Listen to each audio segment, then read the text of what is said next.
Welcome back to another episode of Pretty Petty the Podcast.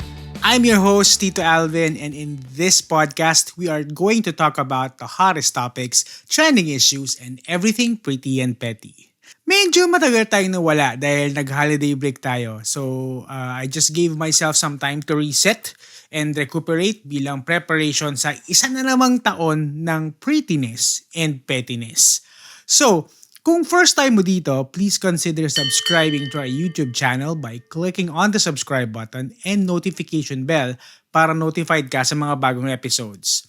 Kung sa Spotify ka naman nakikinig, you can follow our podcast sa Spotify by going back to the main page, then click nyo lang yung follow button. You may also follow our social media pages on Facebook, Instagram, and TikTok by going to the link you see at the bottom of your screen. This week, since matagal tayong nawala, reviewin natin ang mga nangyari nung December last year, December 2025. Let's break down the top 5 moments that defined December, like politically, socially, at syempre online. From the 500 peso Noche Buena discourse, to the Duterte family drama, to who actually showed up from the opposition, ito yung mga issue na hindi natin pwedeng skip. So, kung ready na kayo mag-recap, mag-react, at maging konting petty, let's start. Una sa ating top 5 ay yung very famous issue noon na 500 peso Noche Buena package ng DTI.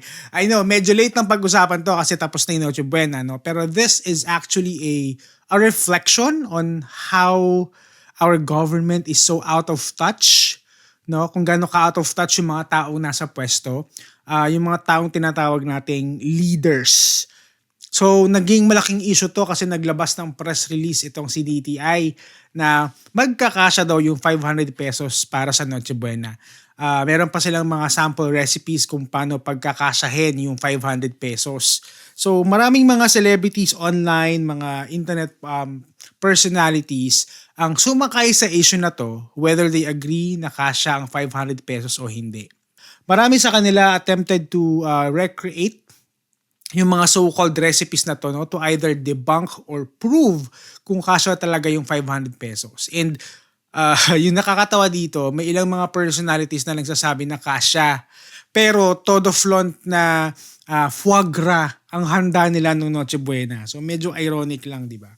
Pero despite all of this, no, outside the Noche Buena issue, in general, I believe that Filipinos deserve better. No, again, tulad ng sabi ko, hindi lang sa Noche Buena, but we deserve better in our everyday living. Sa daily commute, sa paghahanap ng trabaho, sa pag-aaral ng mga estudyante, sa healthcare, sa government benefits. All in all, Filipinos deserve better. Tigilan na natin na i-romanticize na Filipinos are always resilient, no? Na kayang lampasan ng kahit anong struggle sa buhay. In hindsight, tama naman. Filipinos will do everything in their power to survive. Filipinos will do everything to surpass any struggle in life. Ngingiti pa yan kahit no problemado na. But the question is, bakit kailangang mag-struggle? No? Why does the Filipino narrative has to revolve around the quote-unquote struggle? No? Why does it have to be a Cinderella rag to riches story? Hindi ba pwedeng gawing maginhawa ang pamumuhay ng mga tao to begin with? Hindi ba pwede na sa simula maginhawa na okay na? Ba't kailangan mag-struggle pa bakit kailangan pa nating mag-struggle at bakit kailangan pagkasahin yung maliit na resources na binibigay sa atin? Okay, next up sa ating top 5, no, ito yung the Duterte family saga. So kung akala nyo tapos na ang December drama sa 500 pesos na Noche Buena, think again. December din ang month ng big family politics at medyo social media chaos courtesy of the Duterte family and the mga DDS. So, simulan natin sa biggest political/legal drama nung December. ang plunder at graft complaints laban kay Vice President Sara Duterte. No, mga besh. December 12, 2025, nag-file ang mga civic at church groups sa ombudsman. At hindi lang 'to mga basta-bastang personalidad, no? May mga kasama ding mga pare, mga former government officials at youth advocates. Ano ang nirereklamo? They filed a case against Sara Duterte for the alleged misuse ng 612.5 million pesos confidential funds habang VP Sara was in office. No, kasama na dyan yung mga DepEd projects niya. Sinasabi nila na may mga systematic scheme sa pag-disburse ng pondo like vouchers, fake acknowledgements, and unauthorized recipients. Basically, alleged na may mga pondo na napunta sa maling tao or ginamit yung pondo ng walang proper documentation. Yan yung basically nilalaman ng kaso. Of course, no, VP Sara, she released a statement. Sinasabing itong mga complaints na to ay isang malaking political maneuver lamang. Isa lang daw itong ploy para siraan siya, para siraan ang pangalan ng Duterte family. Pero hindi lang dyan nagtatapos, no? Hindi rin magpapahuli ang kapatid niya na si Pulong Duterte. Nag-file kasi itong si Pulong ng travel clearance niya sa House of Representatives para sa kanyang 16-country trip. No, aalis siya ng Pilipinas, pupunta siya sa 16 countries, no. Dami. 16. Dinaig pa si Sabrina Carpenter at si Ariana Grande kung mag-world tour. Pero dahil nasilip, later on, nag-adjust yung number of countries to just Netherlands and Australia. Hindi natin sure kung ito bang mga trip na ito ay personal trips or official work travel or both. Hindi rin natin alam kung ang funds bang gagamitin dito ay personal funds ba niya o taxpayers money ang gagamitin para i-fund ang mga travel na to. So may mga nagsi-speculate na isa ba tong strategical political move on their part kasi if ever matuloy yung 16 country trip niya, ang balik niya February, which is in time for the pagpa-file ulit ng impeachment case kay VP Sara. Again, we don't know. Pero hindi mo natuloy yan. Naging 2 countries lang, Netherlands and Australia. Meanwhile, si Tatay Diggs naman, still, nasa custody pa rin siya ng ICC sa The Hague. May mga news before na limited lang ang family visits sa kanya nung December. Hindi porket Pasko pagbibigyan lahat ng mga request to visit him. Pero there were news na Sara or VP Sara visited Tatay Diggs sa ICC after the ICC rejected his interim release. And lastly, no, isama na rin natin sa Duterte drama na ito ay yung mga DDS vloggers and DDS social media defenders. No? Hindi ko alam kung ano nangyari sa kanila, pero there was a point in time nung December na sila mismo nag-aaway. Sila mismo nag-iiringan sa social media. Parang, hello mga besh, meron ba kayong mga GC? Baka pwede mag-usap-usap muna kayo. Next, the third on our list. Siyempre, wag naman tayo puro issue and problema. No? Meron din namang mga positive things na nangyari nung December. Based sa Publicus Asia's Pahayag 2025 End of Year Survey, nangunguna sa listahan sina Senators Bam Aquino, Kiko Pangilinan, and Risa Hontiveros as the country's most favored senators of 2025. No? So medyo refreshing ding makakita na kahit patapos na yung taon, noong mga oras na nasa vacation mode na halos lahat ng mga tao, no, government officials man yan o hindi, meron pa ding mga public figures na visible na nagtatrabaho, na naglilingkod sa taong bayan, no? And some of those are Bam Aquino, Risa Hontiveros, and Kiko Pangilinan. Some of their most notable things that these senators worked on or maybe still working on is the 2026 national budget, some major projects supporting the agricultural and education sector, yung Party List Reform Act to prevent political dynasties and contractors from abusing and exploiting the system. Meron din silang tinabahong bills promoting transparency and accountability to fight corruption, just to name a few. Hindi talaga nakakapagsisi that I voted for these senators kasi kitang-kita naman na they are working and making sure na sulit yung tax na pinapasweldo natin sa kanila. Hindi tulad nung isa, hindi ko nababanggitin kung sino, na ang tagal ng absent pero sumusweldo. Naka, ayoko na lang mag-talk. Okay, gawan ko na lang pa siya ng episode next time. Sige, abangan nyo na lang kung magagawin ko siya ng episode.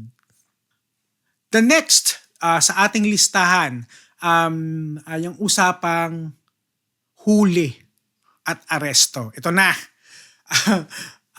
December 19, 2025, no, naaresto si Sara Diskaya, which is isang businesswoman na nasangkot sa mga alleged anomalous flood control projects. No? Hindi to chismis lang or hindi to online issue. Totoo to. May warrant, may kaso, may actual na pag-aresto kay Sara Diskaya. Matagal nang reklamo ng mga Pilipino na parang yung ibang tao ay untouchable. No, especially kung meron kang pera at connection.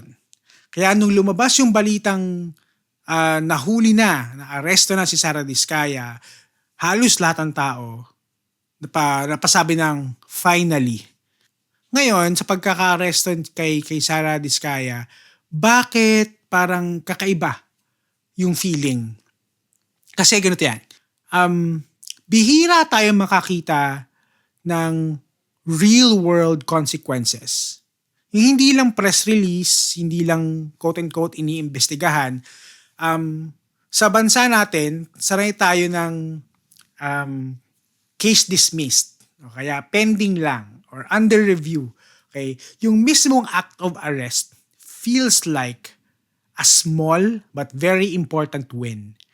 Yung pag-aresto kay Sara Diskaya naging simbolo ng possibility na kahit paano gumagalaw ang sistema. Hindi ibig sabihin tapos na ang laban, hindi ibig sabihin guilty na agad, pero ibig sabihin nito may proseso. At yung prosesong nilagay dyan, gumagana. Hindi naman tayo demanding, di ba? Hindi natin hinihingi na maayos agad ang problema ng buong bansa. Gusto lang natin makita na kapag may allegation, may action. So yes, maliit man yan sa grand scheme of things, this was one of those December moments na mapapa-thank you Lord kay. No? Ngayon, hopefully, this is not just a smoke screen. Hindi sana dito magtapos yung investigation. Hopefully, yung mga bigger fish, mahuli na din at makulong. So si Sara, nahuli na, nasa custody na, so yung iba, kailan? Now, last topic natin is ang pagbagsak ng international tourism ng Pilipinas. Magtataka ka din kasi, wala namang travel advisories against the Philippines now. Andyan pa din naman yung magaganda nating beaches, magaganda nating mga tourist spots. Yung mga international vloggers, todo puri sa mga Pinoy as the friendliest people they've met.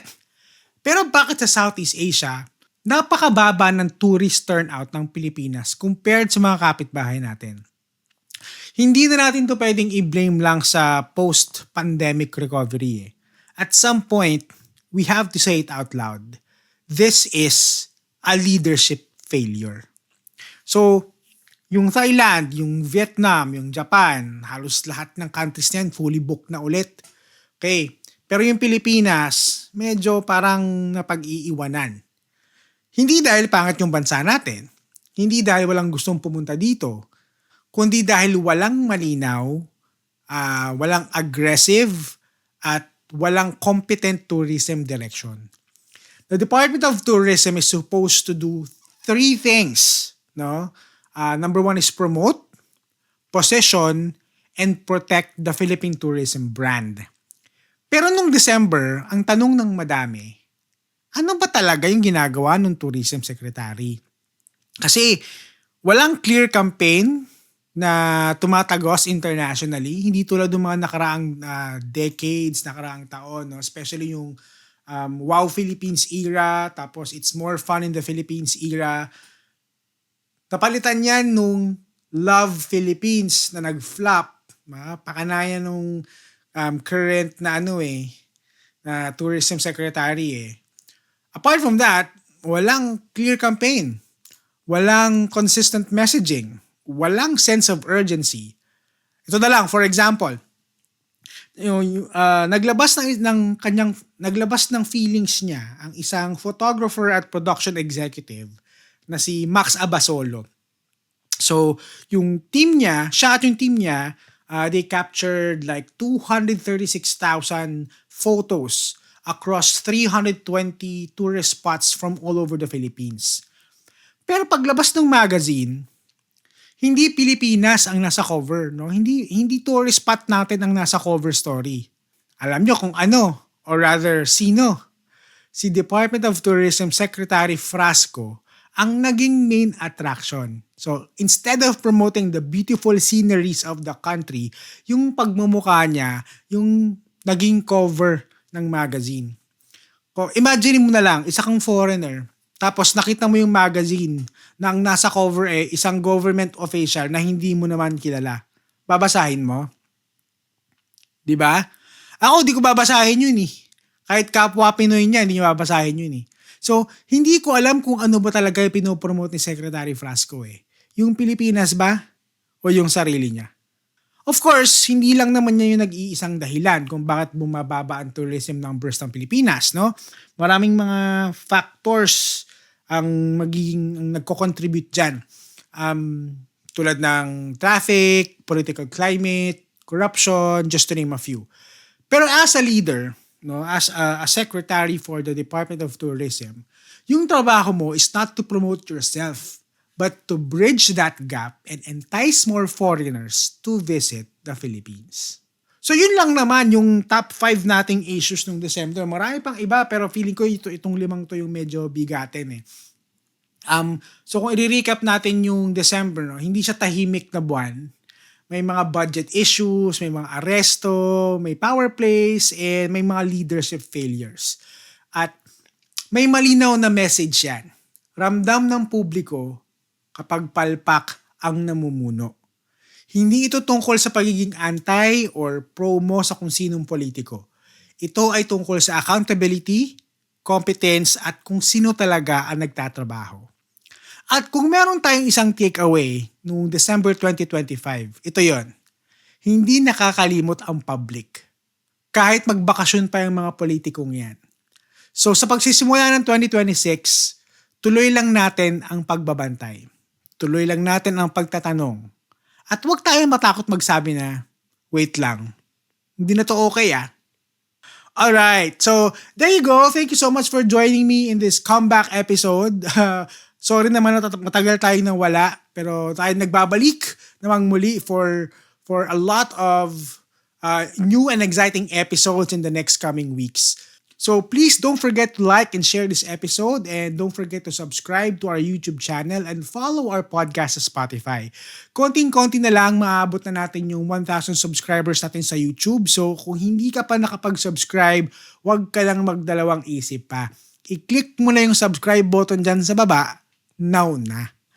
And you can also follow our social media pages on Facebook, Instagram, and TikTok by going to the link you see at the bottom of the screen, or just go to linktr.ee/prettypettythepodcast. Kung brand ka naman and looking for partnership and collaboration, please send me an email at prettypettythepodcast@gmail.com. And with that, lagi nating tatandaan to always stay pretty at huwag maging petty. Bye!